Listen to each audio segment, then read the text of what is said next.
కానీ ఆత్మానుసారంగా బ్రతికే వారులే దేవుని దృష్టిలో సజీవులు. వారికే దేవుడు ప్రత్యక్షమవుతాడు, వారికే దేవుడు కనబడతాడు, వారి ప్రార్థనే దేవుడు ఆలకిస్తాడు, వారితోనే దేవుడు ముచ్చటిస్తాడు. చంపేసుకుంటున్నావని నీ ఆత్మ చంపేసుకుని బ్రతుకుతున్నావు కదా.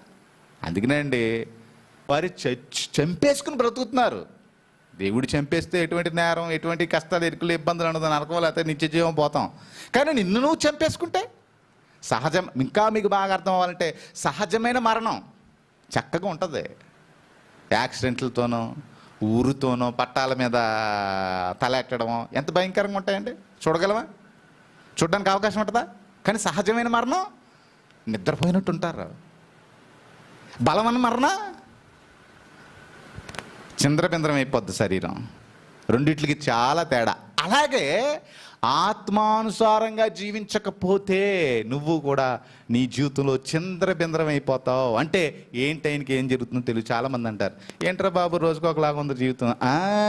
నిన్ను నువ్వు చంపేసుకుంటే రోజుకొకటే, పూటకొకలాగా ఉంటుంది. నిన్ను నువ్వు బలన్మరణం చేసుకోవద్దు. నీ ఆత్మ చేత నువ్వు బ్రతకాలి.